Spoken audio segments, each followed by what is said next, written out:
Gempa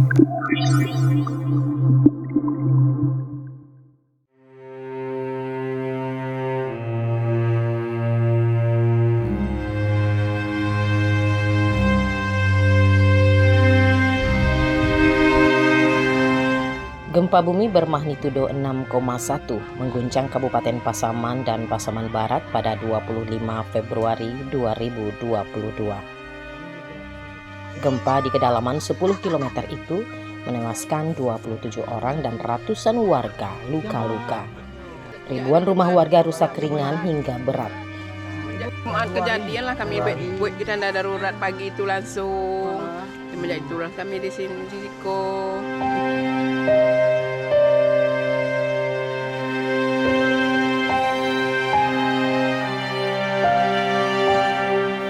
20 bulan berlalu, namun hingga kini penanganan pasca bencana masih banyak kendala. Senin pagi 16 Oktober 2023, ratusan murid SD Negeri 17 Talamau bergegas ke sekolah mereka. Seperti sekolah lainnya, pagi ini digelar upacara bendera. Upacara berlangsung seperti biasa di halaman sekolah, namun di belakang barisan, dinding-dinding retak dan rawan ambruk. Kondisi itu merupakan dampak gempa di Februari 2022. Karena bangunan yang rusak akibat gempa belum diperbaiki, proses belajar mengajar terpaksa berlangsung di tenda darurat.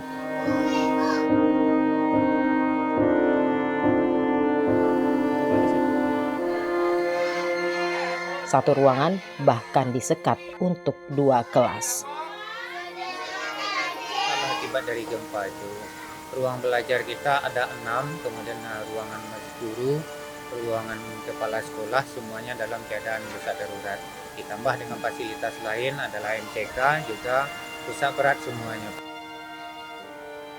Data BPBD Pasaman Barat, total 25 sekolah dari PAUD hingga lanjutan atas rusak akibat gempa.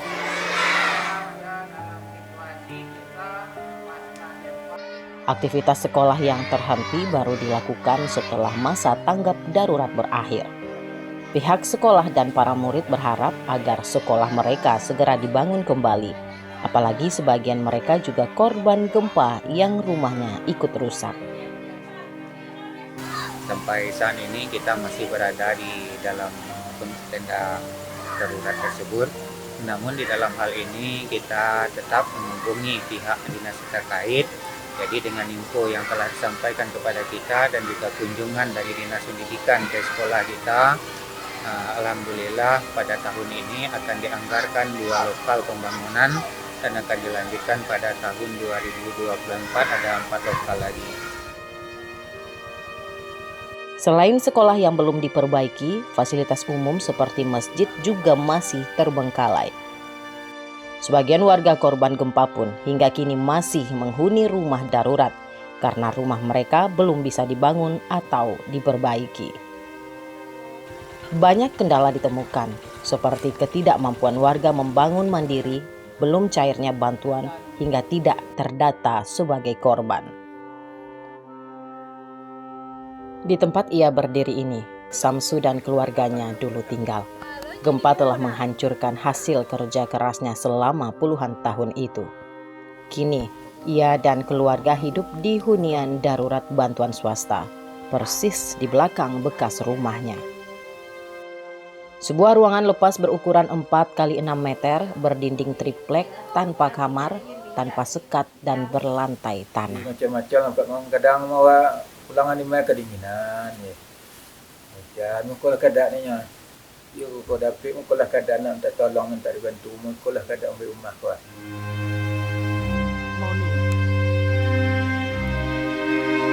Rumah Samsu yang berada di Jorong Timbo Abu, Nagari Simpang Timbo Abu, Kecamatan Talamau, hanya satu dari 1.000 lebih rumah rusak berat akibat gempa Pasaman Barat. Samsu dan istrinya, Nur Cahya, kini hanya mengharapkan dana bantuan pemerintah untuk membangun kembali rumah mereka. Apalagi Samsu buruh harian lepas yang upahnya tidak mencukupi. Namun dana bantuan 50 juta rupiah dari pemerintah yang telah masuk ke rekening belum bisa dicairkan. Rekening lah, bisa diambil piti itu. Iya lah, keputusan dari pusat pengaruh yang mencair. Rekening lah, bagalah 8 bulan sudah. Belum cairnya bantuan untuk korban gempa Pasaman Barat juga dialami Delmi, warga Kampung Lamo. Ia mengaku terdata sebagai penerima bantuan untuk rumah rusak sedang. Dinding sekeliling rumahnya rusak dan hingga kini masih ditutup terpal sehingga rawan saat gempa. Kerusakannya ya cukup parah lah dan cukup hancur, dan kondisinya sekarang masih tinggal di puing-puing itu. Andri Saputra, warga Timbo Abu ini justru tidak terdata sebagai penerima bantuan rumah rusak, walau rumahnya hancur akibat gempa. Ia baru terdata setelah berulang kali berkoordinasi dengan pemerintah setempat. Namun surat keputusan Pemkab Pasaman Barat belum ia terima, termasuk jenis bantuan yang nantinya didapat. Menurutnya ada 200 lebih warga yang juga masuk daftar susulan. Yang saya tahu datanya di Simpang 3 Tanjung Aro atas nama Suli itu belum ada. Ya. Kalau di bawah di sini saudara kakak saya atas nama Rozali enggak juga ada terdata di rusak sedang, enggak ada, rusak berat enggak ada. Paruh belakang hancur. Kalau sekarang udah insya Allah sudah dibangun. Tapi kan akibat gempa kan nggak ada bantuan dari buat dia. Demonstrasi ini dilakukan oleh warga bersama Aliansi Masyarakat Korban Gempa atau AMKG. Aksi serupa sering mereka lakukan ke kantor bupati dan juga menyampaikan aspirasi ke DPRD.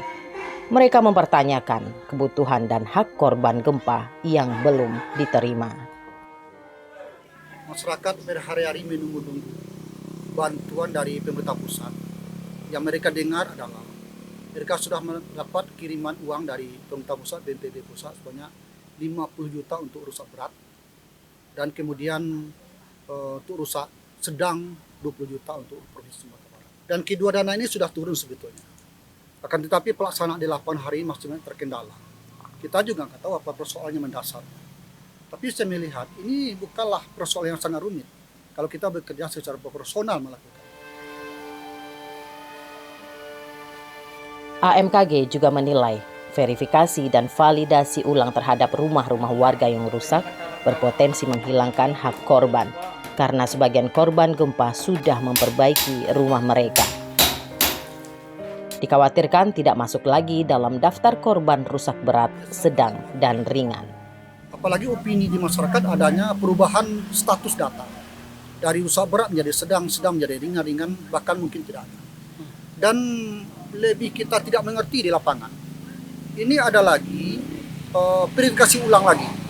Ada peninjauan ulang lagi, ada verifikasi ulang lagi, ada validasi ulang lagi. Padahal kan masa validasi dan verifikasi ulang itu sudah selesai sebetulnya. Nah, kalau hari ini kita lihat lagi ke lapangan, andaikan misalnya kita verifikasi ulang ke lapangan, kita lihat ke lapangan lagi kondisi rumah itu, yang dulu rusak berat, kita tidak akan menemui itu lagi. Karena rumah itu sudah diperbaiki oleh masyarakat. Yang dulu roboh sekarang diperbaiki. Sebagian warga korban gempa Pasaman Barat yang menerima bantuan mulai membangun kembali rumah mereka. Dana bantuan rusak berat senilai 50 juta rupiah ditukar dengan material dari toko yang telah terdata oleh BNPB. Sementara untuk upah tukang dan pekerja menjadi tanggungan pemilik rumah. Agar biaya tidak membengkak, anggota keluarga ikut membantu. Oh, hampir 2 tahun. Kau bagus cek bahan lo, 20-an, upah 20-an. Masalah-salah hampir uang tuh. Dah hampir 20 upah li. 30 juta. Bahan. Berupa bahan yang biar ke bangunan. Kalau masalah upahnya setelah siap dikasih 20 juta lagi. Masalah upah tukang kita yang nanggung sementara.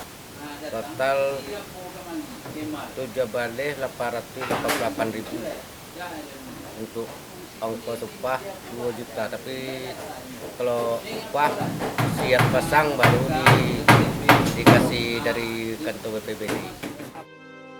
Meski banyak keluhan dan kritik terhadap realisasi bantuan untuk korban gempa, Namun Badan Penanggulangan Bencana Daerah BPBD Pasaman Barat mengklaim proses pemberian bantuan terus meningkat.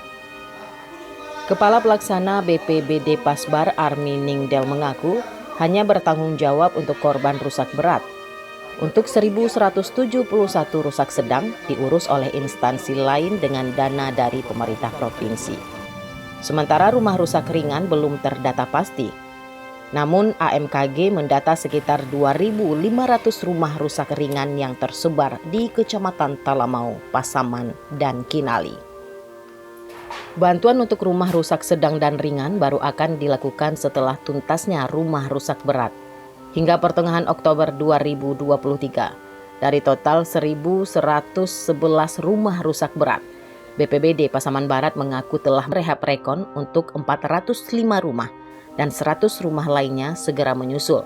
Bantuan itu diserahkan melalui 3 sistem. Pekerjaan ini yang sudah terintervensi sampai hari ini ada sekitar 405. Bahkan sampai hari kemarin di luar 405 itu keintervensi itu artinya sudah ada pembayaran 100% dan pembayaran sesuai progres. Sampai hari kemarin sudah ada 100 RAB, 100 buah RAB, 100 buah rumah itu sudah dibuat RAB-nya oleh TFL. Artinya apa? Kalau sudah dibuat RAB-nya, maka ini akan dilakukan pembangunan langsung. Apakah itu nantinya sistem rembes atau sistem swakula mandiri melalui toko atau swakula mandiri tanpa toko, dan juga sistem pembangunan dalam bentuk aplikator. Terkait korban gempa yang masih bertahan di hunian sementara atau Huntara, Army menduga mereka tidak masuk dalam daftar awal. Hingga kini AMKG mendata masih ada 174 kepala keluarga yang tinggal di Huntara, tersebar di 3 kecamatan. Yang tinggal di Huntara itu ya pertama, mungkin saja ini dia tidak masuk ke daftar yang di BPA. Itu tentu daftar susulan.